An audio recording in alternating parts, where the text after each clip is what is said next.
नमस्कार दोस्तों, legal 24x7 में आप सभी का बहुत बहुत स्वागत है।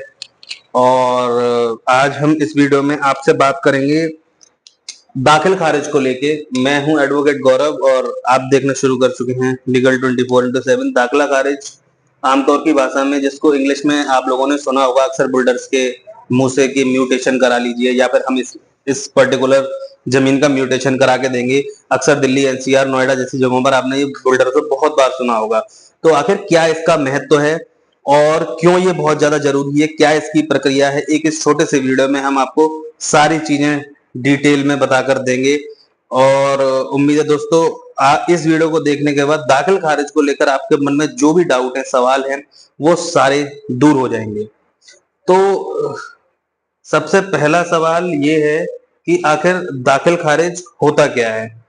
तो जिस तरह के से नाम से प्रतीत हो रहा है कि अगर किसी का नाम है उसको खारिज कर दिया है, दाखिल खारिज या म्यूटेशन मतलब एक व्यक्ति का नाम हटके दूसरे व्यक्ति का नाम दर्ज होना, इस प्रक्रिया को बेसिकली हम कह सकते हैं ये होता है दाखिल खारिज। अब ये प्रक्रिया क्यों जरूरी है, ये जानना बहुत ज्यादा महत्वपूर्ण है।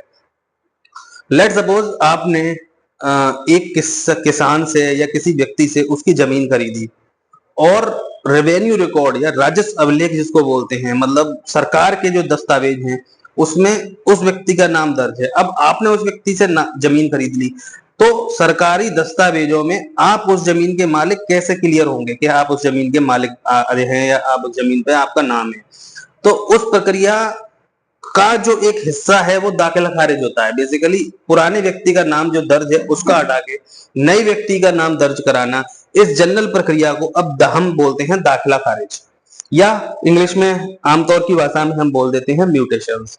अब ये होता कैसे है, तो जब भी कोई जमीन खरीदी जाती है, परचेज करी जाती है, तो उसकी एक जनरल फाइल जो भी आपका संबंधित कोर्ट है, रेवेन्यू ऑफिस में, रजिस्ट्री ऑफिस में, या तहसील स्तर पे बात करें तो तहसील में, उस कोर्ट में आपकी एक मुकदमे की फाइल बन के पहुंचती है।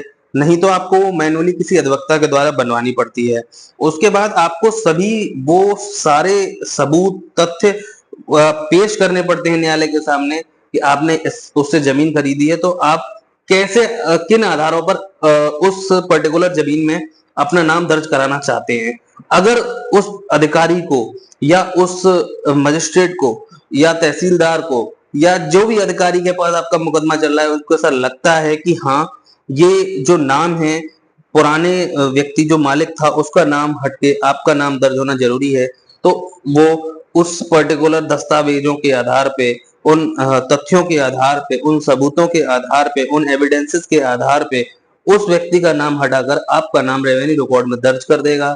और जो खतौनी होती है या कह लीजिए राजस्व अभिलेख होते हैं, सरकारी दस्तावेज होते हैं, उसमें नए बायर का नाम ऐड हो जाएगा और आप फिर उस भूमि के मालिक हो जाएंगे। तो ये एक जनरल प्रक्रिया होती है दाखिल खारिज की, और दाखिल खारिज को आप समझ गए होंगे कि क्यों महत्वपूर्ण होता है और कैसे ये कराया जाता है।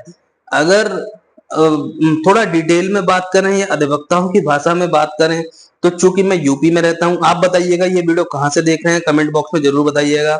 वहां के रेवेन्यू लॉज क्या कहते हैं, अगर आपको उनकी जानकारी है तो उनको जरूर बताइएगा। रेवेन्यू लॉज की बात करें तो उत्तर प्रदेश की धारा 34 यूपीआरसी, उत्तर प्रदेश राजस्व संहिता 2026 में धारा 34 में म्यूटेशन की प्रक्रिया को डिटेल में बताया गया है। तो ये जो मुकदमा चलता है धारा 34 यूपीआरसी के अंतर्गत चलता है, और उसी मुकदमे के आधार पर पुराने व्यक्ति का नाम हटकर नए व्यक्ति का नाम रेवेन्यू रिकॉर्ड में दर्ज होता है। तो उम्मीद है दोस्तों आपको इस वीडियो में दाखिल खारिज से संबंधित जो भी आपके मन में डाउट थे वो क्लियर हो चुके होंगे। अगर अभी भी आपके मन में कोई डाउट बचता है, कोई सवाल है, और आपको जमीन लेने में या जमीन के ट्रांसफर में या दाखिल खारिज में कोई समस्या आ रही है और आप हमसे कोई लीगल एडवाइस चाहते हैं, तो लीगल 24x7 इंस्टाग्राम पेज पर जाइए, हमको मैसेज करिए, हम आपके उस सवाल का जवाब देने की कोशिश करेंगे। साथ ही साथ आप कमेंट बॉक्स में भी अपना सवाल लिख सकते हैं, तो हम जो अगला वीडियो बनाएंगे उसमें वो सवाल का जवाब देने की पूरी कोशिश करेंगे। उम्मीद है दोस्तों इसी के साथ आपको ये वीडियो समझ में आया होगा, पसंद भी आया होगा। आते रहेंगे इसी तरह के इंटरेस्टिंग वीडियो के साथ, तब तक के लिए चलते हैं। जय हिंद, जय भारत।